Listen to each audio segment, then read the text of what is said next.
so far अब तक हम लोगों ने क्या पढ़ लिया? ट्रांसमिशन ऑफ हीट देखा. If you look at the entire module of heat, मैंने आपको बोला था इसमें अलग अलग पार्ट्स हैं. उसमें सबसे पहला पार्ट था transmission of heat. And transmission of heat में 3 तरह के ट्रांसमिशन होते हैं, ये हमने पढ़ा था. अरे आया ना?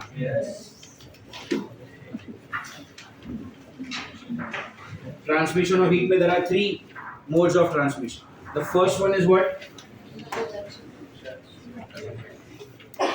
Conduction. ये पढ़ा हम लोगों ने. Conduction में what formula did we have? Q by D is K. इसमें Q क्या होता है? Heat, जो एक जगह से दूसरी जगह पे पास हो रहा है per unit time. This is conductivity, area of cross section. Temperature difference between the two ends of the rod, length of the rod. यहाँ पर हम लोगों ने फिर हीट करंट देखा. Q by D को आप H लिख देते हो, इस डेल्टा T को वैसे ही रखते हो, और इस K और A को L के नीचे डाल के उसको बोल देते हो R. इसको आप कनेक्ट करते हो किसके साथ? ओम्स लॉ के साथ, है ना? ओम्स लॉ में H की जगह पे हो जाता है I. यहाँ पर है हीट करंट, वहां पर है इलेक्ट्रिक करंट. यहाँ पर है टेम्परेचर डिफरेंस, वहां पर है. This is thermal resistance and that is electrical resistance. समझ में आ रही है? ठीक है. फिर हम यहाँ पर पढ़ते हैं कि 2 कंडक्टर्स को जब सीरीज में लगाया तो क्या होगा, है ना? 2 कंडक्टर्स को जब पैरेलल में लगाया तो क्या होगा? याद है ये सब कुछ? अगर आपने 2 कंडक्टर को पैरेलल में लगा दिया, पैरेलल, तो आपका रेजिस्टेंस कितना होता है? Equivalent 1/R1 plus 1/R2. And what is your K equivalent in terms of parallel? K1 A1 plus K2 A2 upon A1 plus K2. ये हो गया पूरा parallel. I'm sorry, I was testing you. I'm sorry. Upon what? Tell me. A1 plus A2. ये हो गया आपका जब 2 conductors को आपने पैरेलल में लगाया. जब आपने 2 को सीरीज में लगाया तो क्या होगा? R1 plus R2 and K equivalent क्या होगा यहाँ पर? L1 plus L2 upon L1 by K1 plus ये हो जाएगा आपका K equivalent when the conductors are connected in series. और ये सब पढ़ने के बाद हमने लास्ट में पढ़ा था स्टेडी स्टेट. स्टेडी स्टेट में क्या होता है? किसी भी 2 पॉइंट के बीच का टेम्परेचर का डिफरेंस और उन्हीं दोनों पॉइंट्स के बीच में जो डिस्टेंस होता है वो उसका जो रेशियो होता है वो कैसा होता है? सेम होता है, चाहे आप कोई भी 2 पॉइंट ले लो. Remember this is what we studied in what tell me steady state. अब तक किसी को कोई doubt? Hello, anyone has a doubt? पक्का? फाइन. तो ये हो गया आपका फर्स्ट पार्ट जिसमें हमने क्या पढ़ा? कंडक्शन, ट्रांसमिशन ऑफ हीट का first part. Transmission of heat के सेकेंड पार्ट में हमने क्या पढ़ा? रेडिएशन. राइट. रेडिएशन में अब तक हम लोगों ने क्या क्या पढ़ लिया है? हमने सबसे पहले ये देखा कि जब भी किसी बॉडी पे हीट इंसिडेंट होगा तो थोड़ा अब्सॉर्ब होगा, थोड़ा रिफ्लेक्ट होगा और थोड़ा कोएफिशिएंट ऑफ अब्सॉर्प्शन क्या है? Heat absorbed upon incident. Coefficient of reflection क्या है? और transmission क्या है? And then we have what? Tell me. A plus R plus C equal to 1. Correct? फिर इसके बाद हमने पढ़ा emissivity. No, emissive power. Heat emitted per unit area, per unit time. And then we studied coefficient of emission, small e. Emissive power of a ordinary body upon emissive power of a black body. Right. और black body के लिए E का value क्या हो जाएगा? So this is only for black body. Black body. Correct? And then we studied Stephen's law. Stephen's law का statement क्या था कि किसी भी ब्लैक बॉडी का जो एमिसिव पावर होता है it is directly proportional to fourth power of its temperature. Temperature किसका? बॉडी का कि सराउंडिंग का? बॉडी का. एमिसिव पावर होगा तो बॉडी का टेम्परेचर में आप कितना हीट बाहर निकाल सकते हो ये आपके खुद के टेम्परेचर पे डिपेंड करता है. आप कितना हीट अंदर लोगे ये सराउंडिंग पे समझ में आ रहा है? तो emissive power of a black body is what?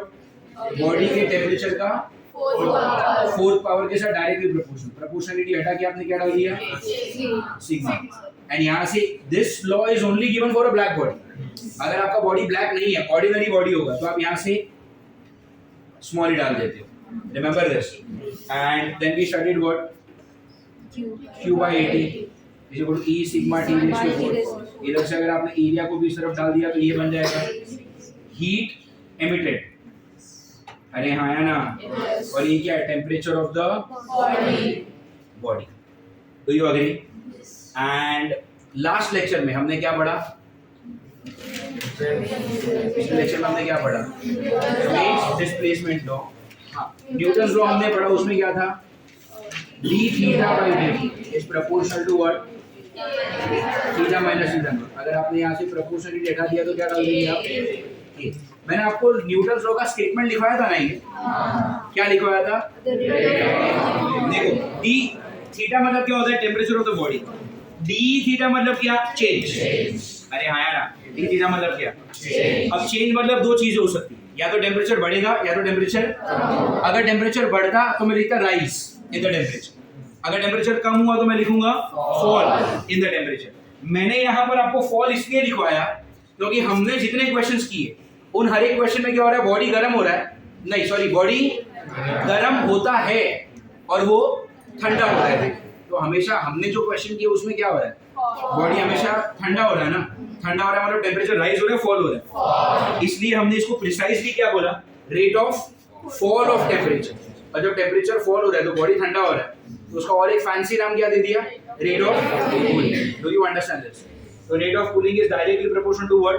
The difference between temperature of the body and its surrounding. ये समझ में आया सबको? हेलो, पक्का? तो ये हमने न्यूटन्स लॉ ऑफ कूलिंग में पढ़ा। एंड उसके बाद वाले लेक्चर में हमने पढ़ा वेन्स डिस्प्लेसमेंट। डिस्प्लेसमेंट लॉ क्या था? कि आपकी बॉडी का जो लैम्बडा है वो आपके बॉडी के टेम्परेचर के साथ, मतलब क्या, जैसे जैसे बॉडी का टेम्परेचर बढ़ेगा उसका कलर चेंज होता है। नेचुरली कौन से वेव्स निकलते हैं उसके अंदर से? नेचुरली रूम टेम्परेचर पे जो वेव्स आएंगे वो कौन से हैं? Infrared. Infrared wave is a part of what? Electromagnetic. बहुत सारे electromagnetic wave, radio, micro, infra, visible, ultraviolet, x ray, gamma rays. अरे हाँ ना, 7 तरह के क्या होते हैं?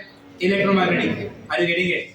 जो रेड कलर आप देख सकते हो वो भी इलेक्ट्रोमैग्नेटिक है। जो इंफ्रारेड आप नहीं देख सकते वो भी इलेक्ट्रोमैग्नेटिक है। हॉस्पिटल्स में जो एक्सरेज यूज होते हैं वो भी इलेक्ट्रोमैग्नेटिक है। मोबाइल फोन के कन्वर्सेशन के लिए जो रेडियो वेव यूज होता है वो भी इलेक्ट्रोमैग्नेटिक है। Are you getting it?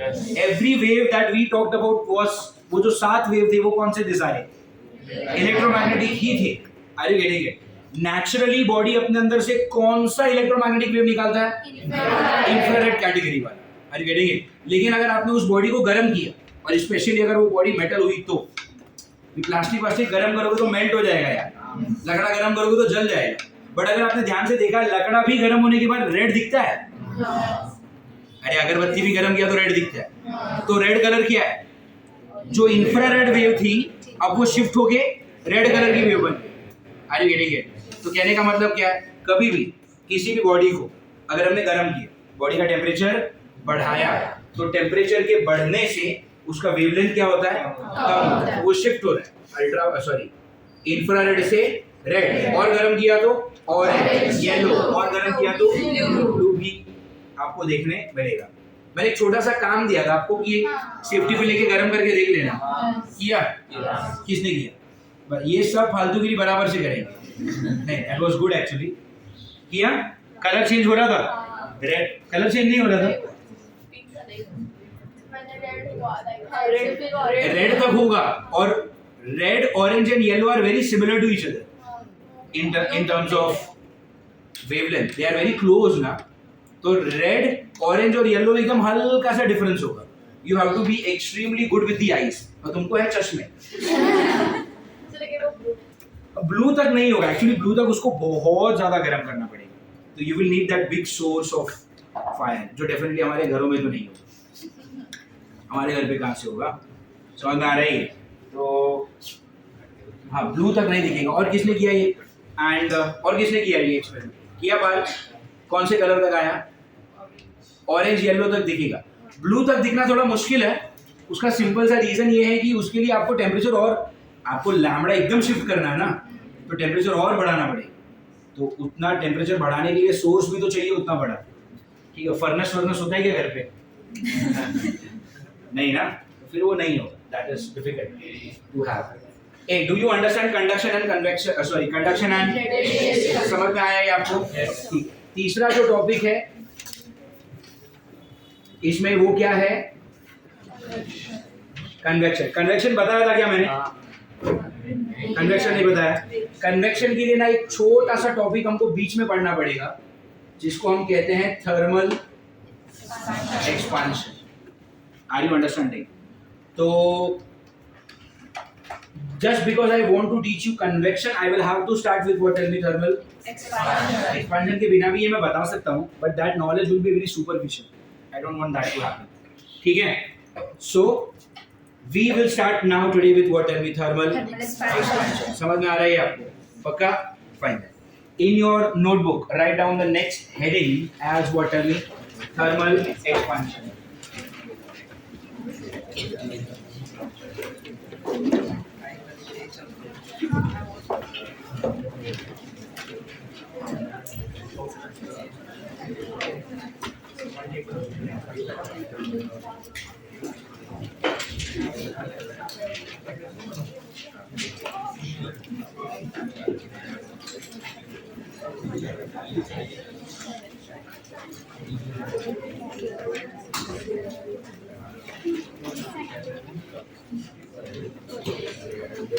Okay, in your notebook write down the heading as what? Thermal expansion. अच्छा, now all of you pay attention to the board. Book वगैरह सब बंद कर दो and on board.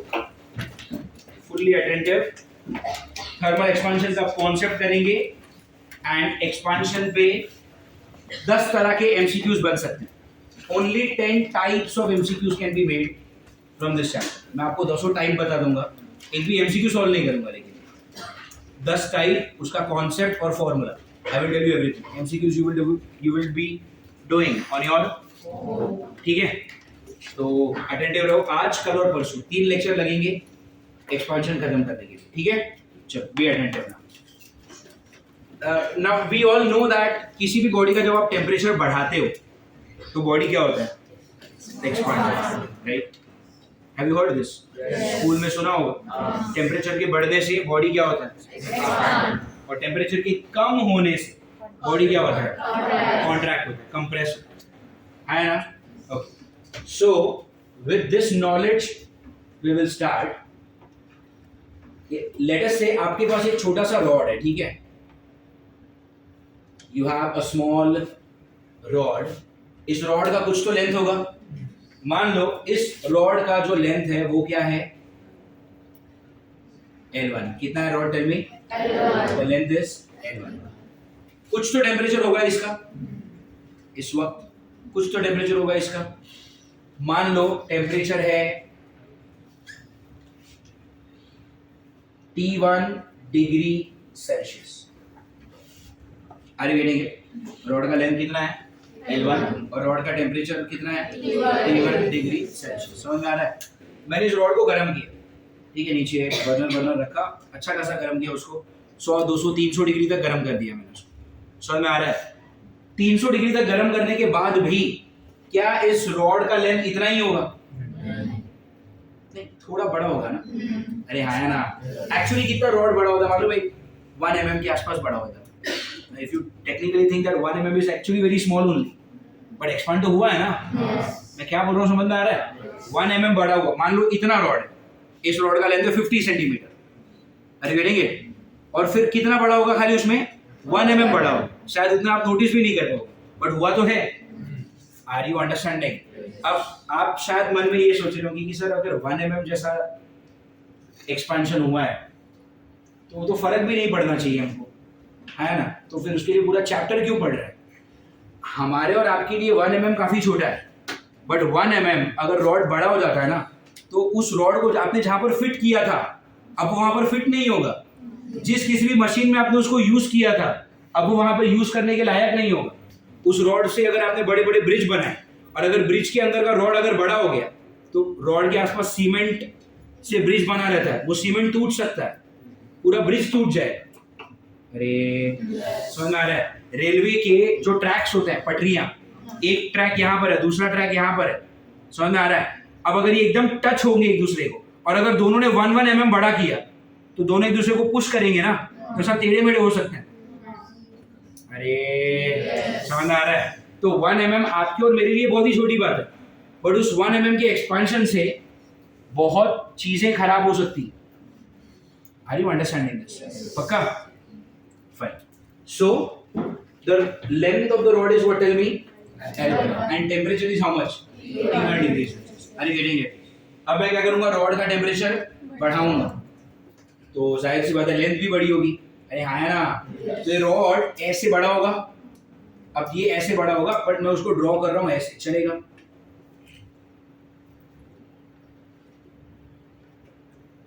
अरे डू यू अंडरस्टैंड दिस? आप ये मत सोचना अरे सर आपने गलत किया तो इधर से क्यों नहीं बड़ा हुआ, खाली इधर से दोनों एंड से बड़ा हुआ है, मैंने उसको थोड़ा साइड में ड्रॉ किया। Are you getting it? Okay, so the original length is what? L1 and length now is what? L2 is the length now. Do you understand? T1 degree Celsius पहले का टेम्परेचर है, अब temperature कितना होगा? T2 degree Celsius. Do you understand this? अब आपका जो rod है वो पहले के कंपैरिजन में बड़ा हो चुका है साइज में, है ना? कितना बड़ा हुआ? अगर आपको ये देखना है तो आप यहाँ से एक लाइन ड्रॉप कर दो रेफरेंस के लिए। अरे हाँ ना? तो this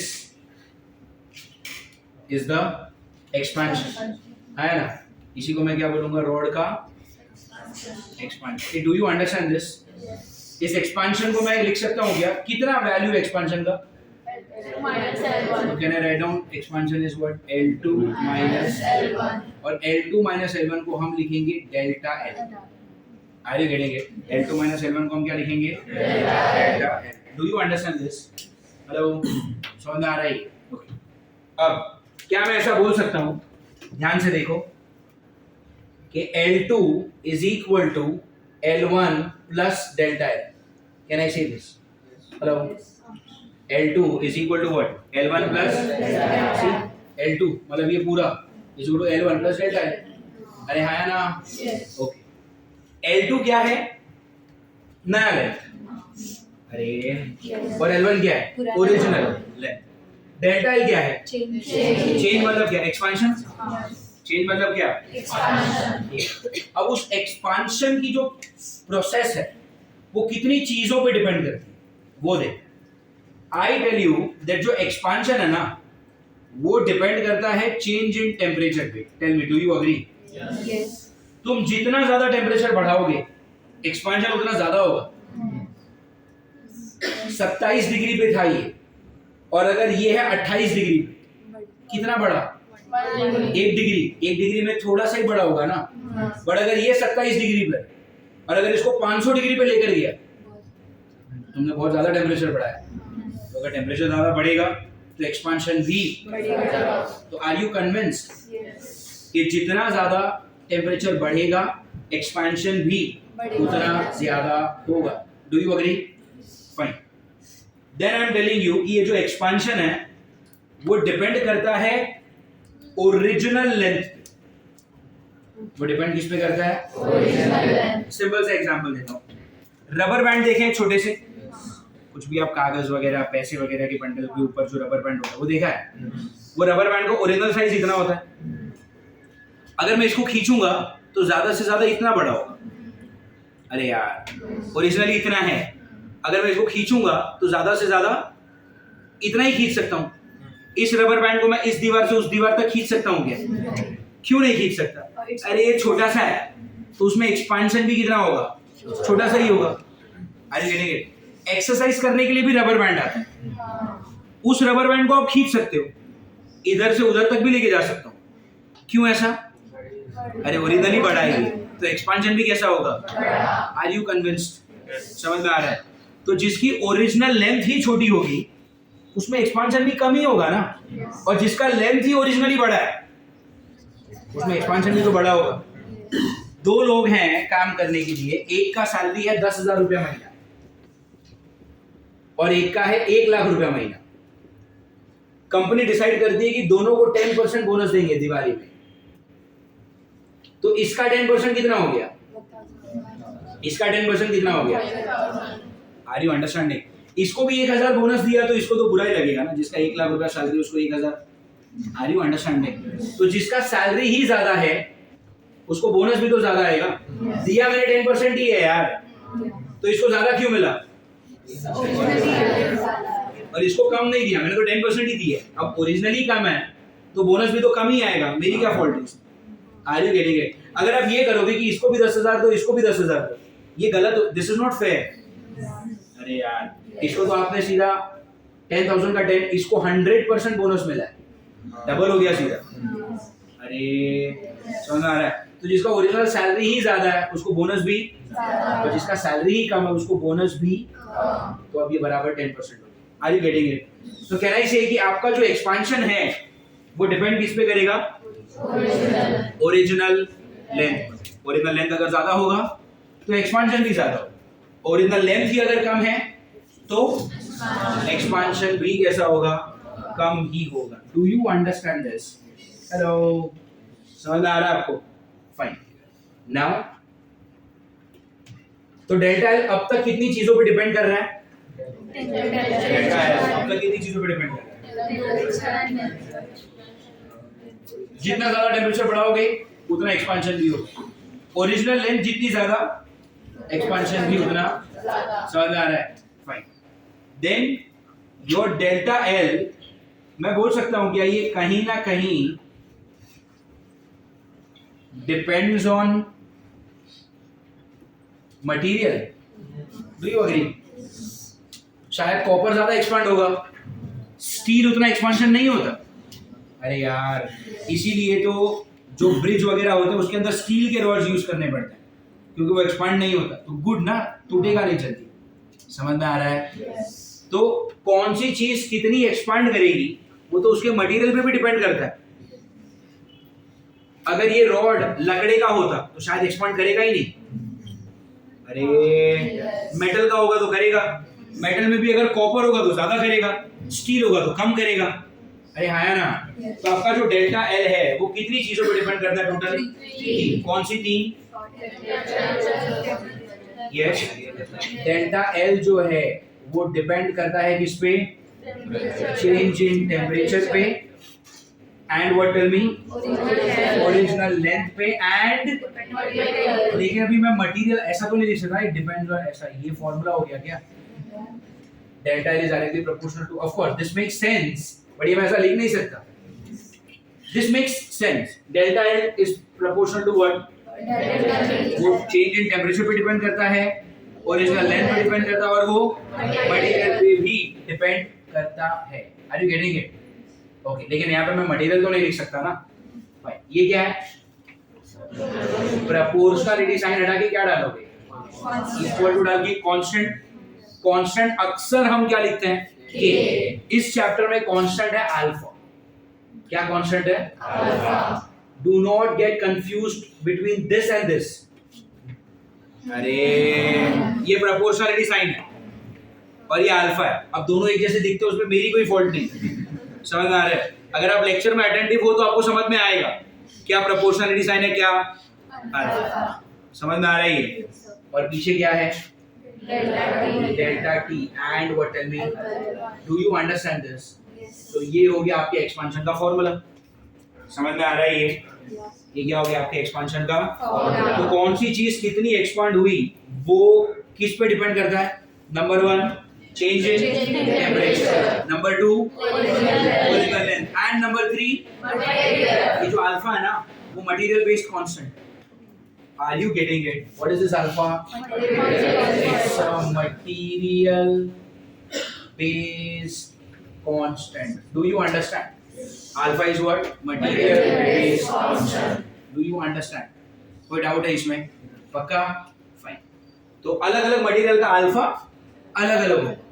are you getting it? मैं आपको एक आइडिया दे देता हूँ, अल्फा का जो वैल्यू होता है ना, या फिर चलो एक काम करेंगे, मैं एक क्वेश्चन बताऊंगा एज ऑफ नाउ। मुझे बताओ अल्फा का फॉर्मूला क्या हो गया यहाँ से? Delta L,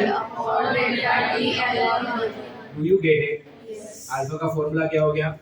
delta L upon delta T upon L. समझ में आ रहा है ये? ओके, डेल्टा एल क्या है? चेंज इन। डेल्टा एल क्या है? Change in. And delta T क्या है? Change in temperature. Do you understand this? पक्का? फाइन। नाउ यहाँ पे आ जाते हैं। आपने फॉर्मूला क्या लिखा था? L2 is equal to L1 plus delta L. Correct? L2 is equal to what? L1 plus delta L. तो यहाँ पर L2 क्या हो जाएगा? L1 plus delta L. ये what is delta L? Alpha. Are you getting it? तो यहाँ पर L2 क्या हो गया? यहाँ से आप L1 कॉमन निकाल दो। अंदर क्या? 1 plus alpha delta T. Do you understand this? L2 is equal to what? Tell me. L1 bracket में क्या? 1 plus alpha. इसमें L2 क्या है? The new length. L1 क्या है? Original length. Alpha क्या है? Material base constant. Delta T क्या है? Change in temperature. अरे गेटिंग इट? अब मैं हर जगह पे अल्फा को ऐसा नहीं लिख सकता मटेरियल बेस्ड कांस्टेंट, इसका कुछ तो नाम होगा। अरे यार, तो इस कांस्टेंट का नाम है, इसका कुछ नामकरण किया होगा ना किसी ने, तो इसका नाम रखा गया कोएफिशिएंट ऑफ लीनियर एक्सपांशन। क्या नाम रखा इसका? Why the word linear? Rod है ना, एक लाइन से बड़ा होगा, एक ही डायमेंशन है, लेंथ वाले डायमेंशन। अरे समझ में आ रहा है? पक्का? तो अल्फा का नाम क्या है? मटेरियल बेस्ड कांस्टेंट है, उसका नाम है coefficient of linear expansion. And अगर मैं आपको बोलूं कि मेरे पास एक रॉड, इसका ओरिजिनल लेंथ है 90 सेंटीमीटर, तो मैंने आपको क्या दे दिया? मैंने आपको बोला मैंने इसका टेम्परेचर बढ़ाया 200 डिग्री से, तो मैंने आपको क्या दे दिया? रॉड किसी ना किसी मटेरियल का बना होगा। मान लो रॉड बना है एल्यूमिनियम, तो मुझे आपको एल्यूमिनियम का क्या देना पड़ेगा? अल्फा देना पड़ेगा ना मुझे। अगर मैंने आपको एल्यूमिनियम का अल्फा दे दिया, तो आप मुझे बोलोगे ना कि 100 डिग्री गर्म करने के बाद इसका जो नया टेम्परेचर होगा, नया लेंथ जो होगा वो कितना होगा? L2। आपको L1 लगेगा, अल्फा लगेगा, डेल्टा टी, तीनों वैल्यू मैं आपको दूंगा, सब्स्टिट्यूट करोगे, सॉल्व करोगे। Do you get it? समझ में आ रही है? ओके, तो this is your introduction to what will be thermal expansion. समझ में आ रहा है आपको? पक्का? आप इसको जब लिखने की शुरुआत करोगे तो यहाँ पर आप क्या लिखोगे? Expansion in one dimension. क्या लिखोगे आप इसको? एक्सपांशन इन। क्यों वन डायमेंशन? देखो यहाँ पे सिर्फ लेंथ बड़ा हो रहा है यार।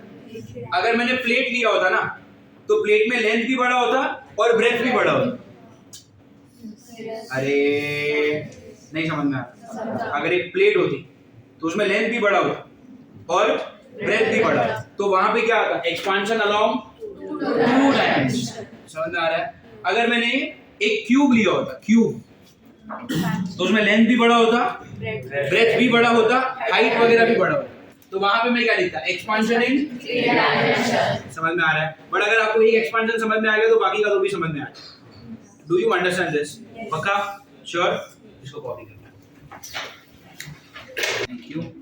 Fine. Now look at the next thing. Alpha का भी तो कुछ यूनिट होगा, कैसे निकालेंगे यूनिट? देखते हैं। डेल्टा है मतलब क्या? Change in the length. Change in the length is still a length. अरे यार 5 मीटर माइनस 3 मीटर किया तो 2 मीटर ही बचेगा ना, तो change in the length is also a length, and if this is also a length, unit क्या आएगा? ये भी तो लेंथ ही है।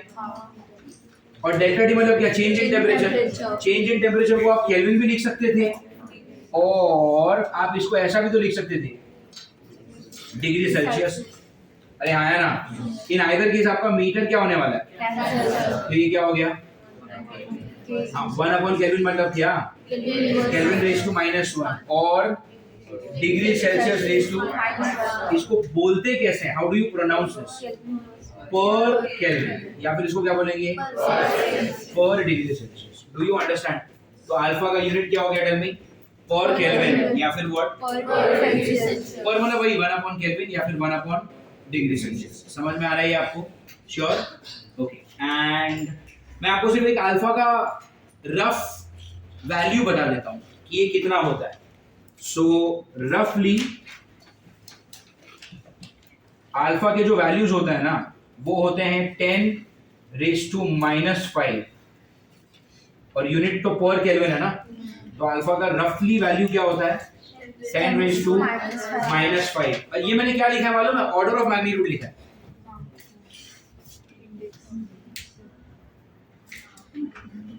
किसी के गले की नसें फट जाती है यहाँ पे पढ़ाते पढ़ाते, मुसलसल को देखा पढ़ाते हुए, ये सब बाहर आ जाता है बेचारे का। याद है कि नहीं ऑर्डर ऑफ मैग्नीट्यूड?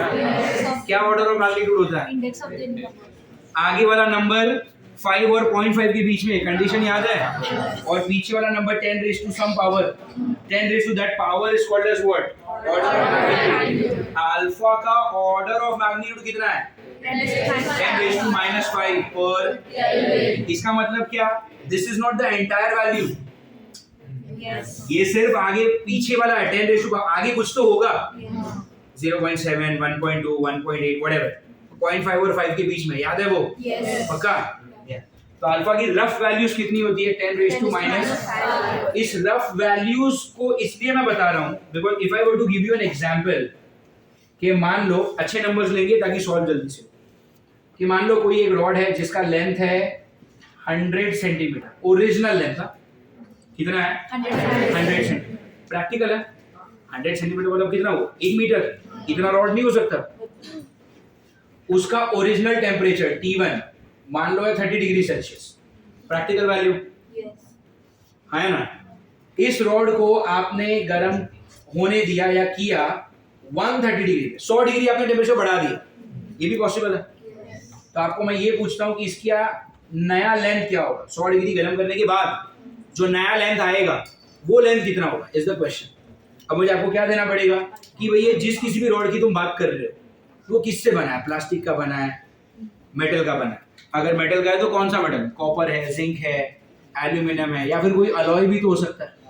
जो भी बनाया है मुझे उसका क्या दो, अल्फा। तो मान लो अल्फा का रफ वैल्यू कितना ले लेते हैं हम, 10 रेज़ टू -5 पर। आपको क्या पूछा है, 100 डिग्री गर्म करने के बाद नया लेंथ क्या होगा। अरे ठीक है, तो नया ये सब हो गया ना लिख के। नया लेंथ मतलब क्या, L2, L1 मतलब क्या, ओरिजिनल लेंथ कितना, सेंटीमीटर में ही सॉल्व करता हूँ, मेरा आंसर भी सेंटीमीटर में आना है। अरे हाँ ना, कितना हो गया ये 100 सेंटीमीटर।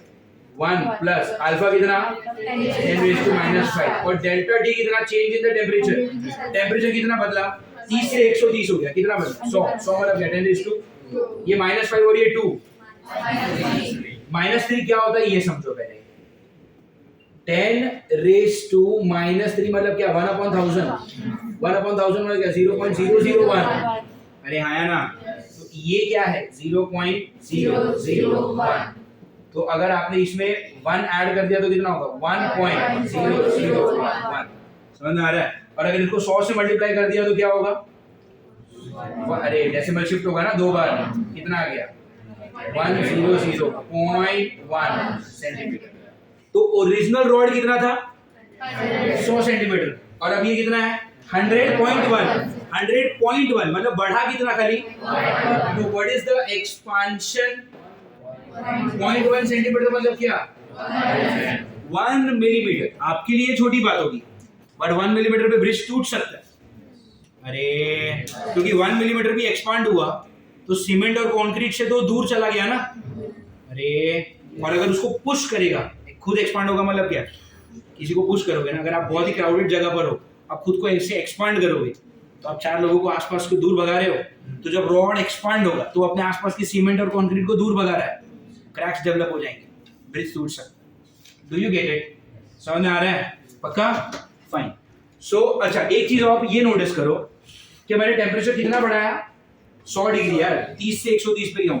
100 डिग्री पे खाली कितना बढ़ा हुआ 1 मिलीमीटर भाई 0.1 सेंटीमीटर। तो ऐसा भी नहीं होता कि इतना रॉड है गर्म किया तो इतना मिल जाएगा, इतना एक्सपांशन नहीं होता, बहुत ही छोटा होता है। और ये एक्सपांशन छोटा इसलिए हो रहा है क्योंकि जब हमने इन सबके अल्फा को कैलकुलेट किया तो alpha comes up as a very very very small value. समझ में आ रहा है? अल्फा की जो वैल्यू है वो बहुत ही छोटी value. Do you understand this? पक्का? Sure? Hello? Fine.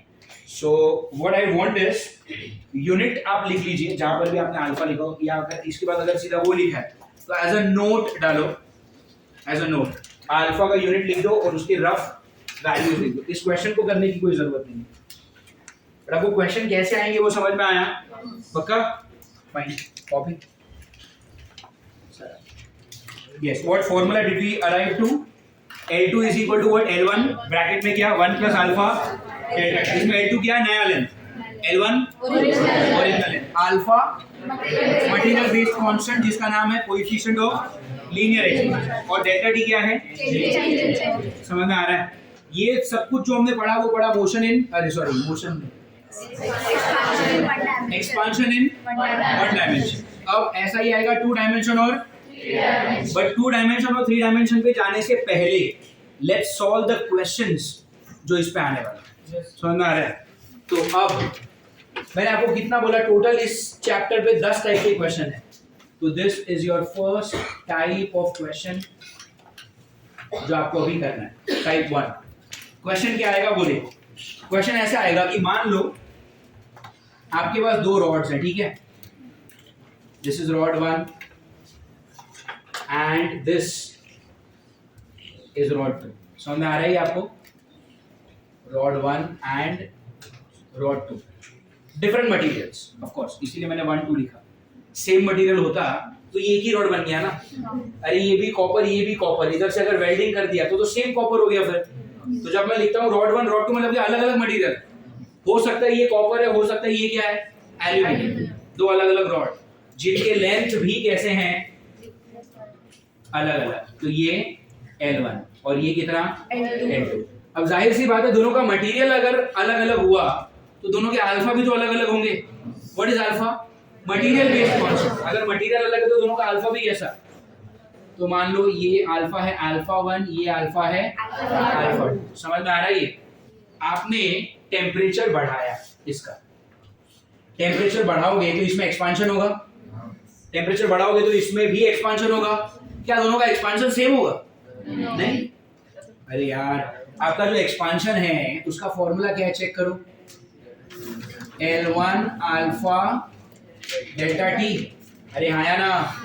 L1 alpha delta T. L1 मतलब क्या? Original length. इसका ओरिजिनल लेंथ और इसका ओरिजिनल लेंथ अलग अलग है। डेल्टा टी दोनों का सेम है, आपने सेम अमाउंट से गर्म किया, और दोनों का अल्फा भी कैसा है? अल्फा सेम कैसा होगा? अल्फा किस पे डिपेंड करता है? मटेरियल सेम है अलग अलग? मटेरियल तो अल्फा भी, इसका अल्फा अल्फा 1, इसका अल्फा अल्फा 2, तो लेंथ अलग है, अल्फा अलग है, तो फिर आपका डेल्टा एल भी तो अलग ही होगा। दोनों का एक्सपांशन कैसा होगा? तो मान लो इसका expansion of rod 1 is how much? Delta L1। समझ में आ रहा है? आप पूरा लिखना, expansion of rod 2 is, are you getting it? So expansion of total rod is how much? Delta L1 plus delta L2। बोलो हाँ या ना? समझ में आ रहा है ये? ओके। मैं आपसे ये कह रहा हूं कि instead of using 2 rods use only 1 rod जो इन दोनों का काम करे। मतलब मैं आपसे क्या निकालने बोल रहा हूँ? इक्विवेलेंट। अरे यार ये हमने पहले भी किया है। 2 रॉड को सीरीज में रखना है। पहले हमने क्या किया था? यहाँ पे हीट पास होगा तो 2 का काम कोई अकेला करना चाहिए, वैसा रॉड बनाओ। अरे गेटिंग इट? इक्विवेलेंट। अब मैं क्या कर रहा हूँ? अब यहाँ से मैं हीट को नहीं पास करा रहा, अब मैं इसको गर्म करके इसको एक्सपांड कर रहा हूँ। तो 2 का काम कोई अकेला करे, वैसा कुछ करके दिखाओ। Do you understand? पक्का? तो I want to make what? Tell me. Equivalent rod. अरे हाँ या ना? अच्छा, इस इक्विवेलेंट रॉड से इधर का कोई भी चीज चेंज होना नहीं चाहिए। तो यहाँ पर लेंथ कितना, इसका L1, इसका तो टोटल कितना, तो इसके अकेले का लेंथ भी क्या होगा,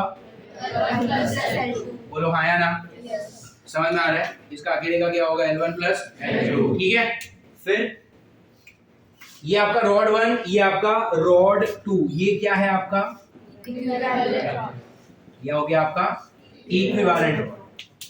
इसका अल्फा अल्फा 1, इसका अल्फा होगा alpha equivalent.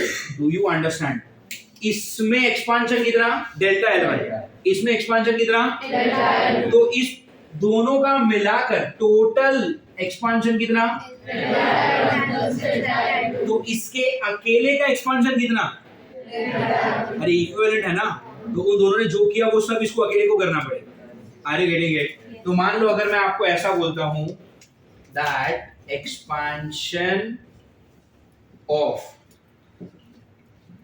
Equivalent rod is delta L, तो कहीं ना कहीं आई नो दैट ये जो डेल्टा L है वो किसके बराबर होगा,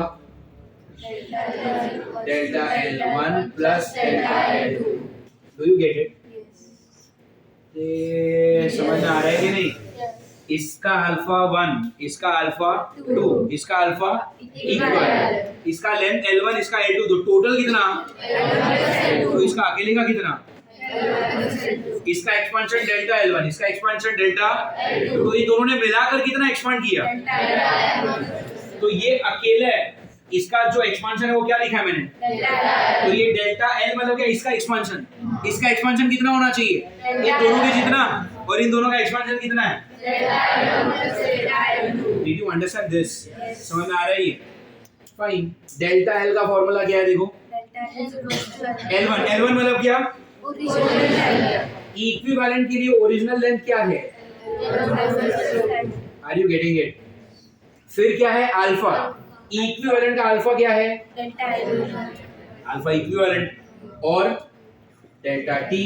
L1 के लिए क्या लिखोगे, ओरिजिनल लेंथ कितना, L1 अल्फा 1 और डेल्टा, और इसके लिए L2 alpha 2 delta T। Do you understand this. Delta T हर जगह पे कैंसल, अरे हाँ ना, इधर क्या चाहिए आपको, alpha equivalent is equal to what, tell me, L1 alpha 1 plus L2 alpha 2 upon, do you understand.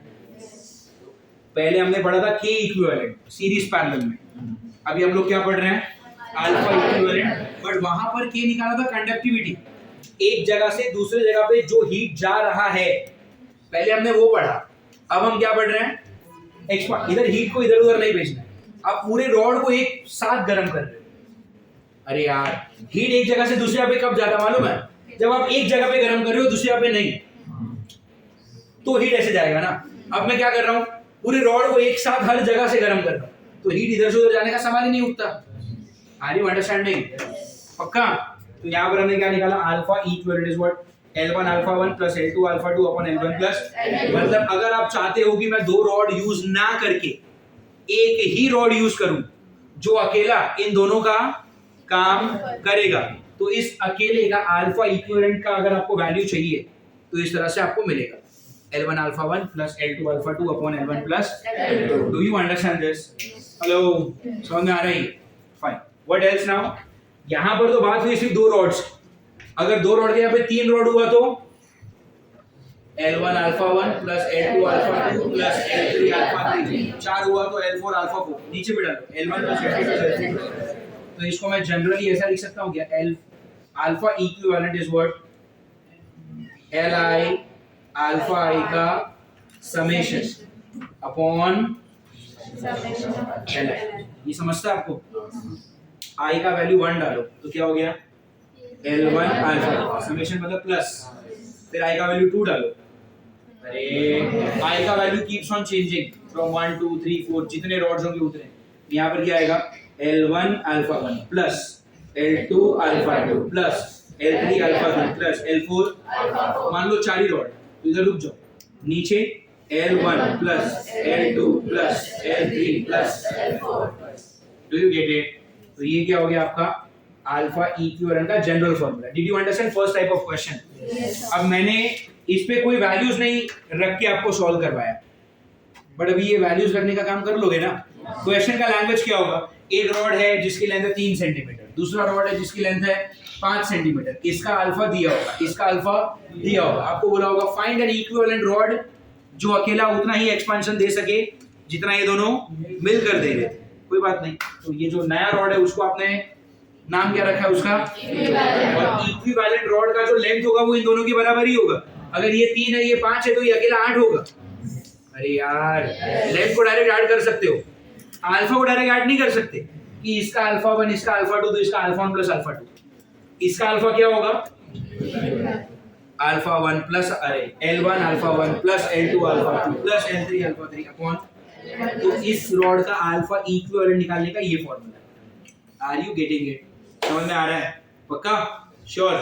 अच्छा, इस पूरी चीज में आपको क्या सेम रखना पड़ेगा? Change in temperature. इसका टेम्परेचर 50 डिग्री बढ़ा है तो इसका भी 50 ही बढ़ाने, और इक्विवेलेंट का भी 50 ही बढ़ाओ। अरे सबका डेल्टा टी सेम है तभी तो कैंसिल हुआ। अगर ये डेल्टा टी ये डेल्टा टी ये डेल्टा टी अलग अलग होगा तो कैंसिल कैसे करोगे? समझ में आ रहा है? तो यहाँ पे कंडीशन क्या है? हर रॉड का जो टेम्परेचर इंक्रीज हो रहा है वो सेम अमाउंट से होना चाहिए। Do you understand this? Did you understand type 1 का क्वेश्चन? अब यहाँ पर मैंने आपको एमसीक्यू का टाइप बता दिया, एमसीक्यू सॉल्व नहीं किया, लेकिन जब भी क्वेश्चन करोगे तो खुद से करना है, खाली वैल्यूज तो डालना है वहां पे। समझ में आ रहा है? और वैल्यूज डाल के it's a small algebra, 5th standard कर लोगे? पक्का? चलो ये टाइप 1 कॉपी कर लो।